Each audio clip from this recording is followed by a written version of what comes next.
Hello War of the Visions fans, I'm Jackie Fox, and I want to show you a matchup between Gilgamesh and Sadali.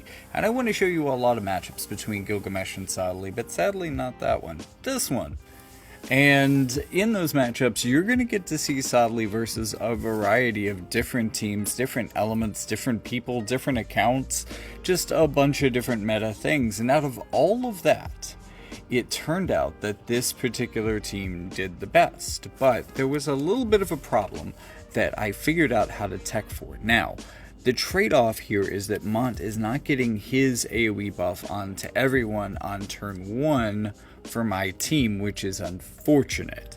Also, we're a little bit slower than the other team, which is not great itself, but it is what it is. So once we get our turns, you'll see the buff order that I'm talking about, because the problem with this team is that Veritas of the Earth has a lot of initial hate.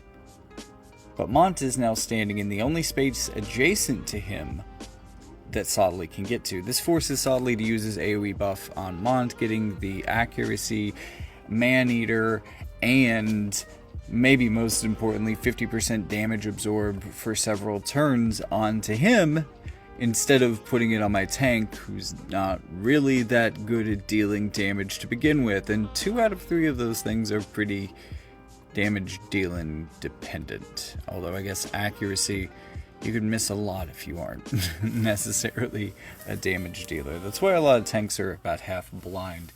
They just need to take hits, not deliver them for the most part. But it's always nice when they can. But I am seeing a bit of a separate issue here. Right here.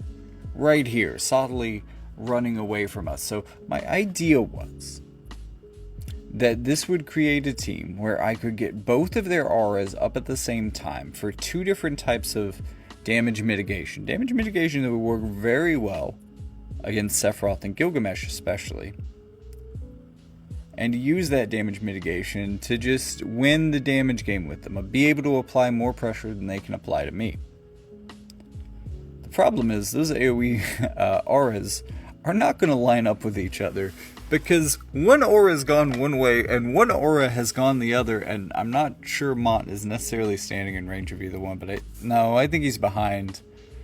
So if this AoE were to be able to hit Mont, it would be mitigated a bit by the magical damage resistance offered by Veritas of the Earth's aura. But Sadali still isn't going to move up, unfortunately, so he's not going to get that AoE aura in range of Mont, which means that this team's going to be a little less secure. However, on the other hand, he's attacking from relative range, and I think from back here, like, the only person who's really going to easily trade blows with him is going to be Shurika. And in fact, Sephiroth can't get a range of anybody.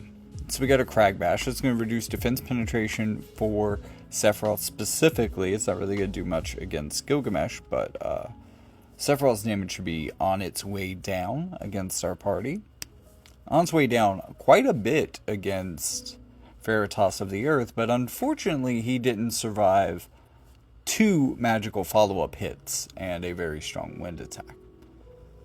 Now, I was really hoping I could get a status, like some silence on Gilgamesh would be amazing there, but we did get him down to courage.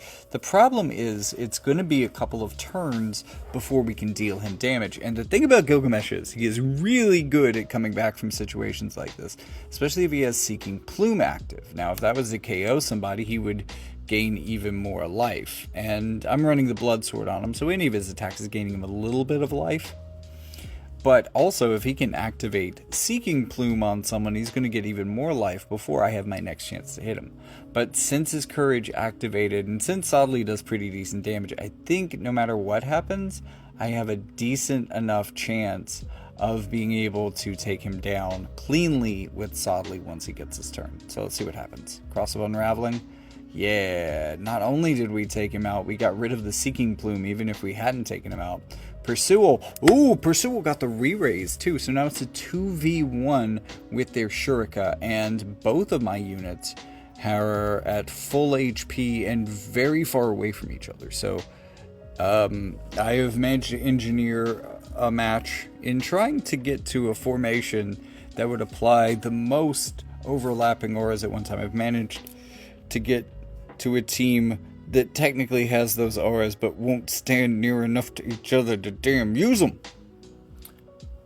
Not that that aura is at all helpful against Shurika, who is a single target unit, and it's a AoE aura. Absolutely no interaction there.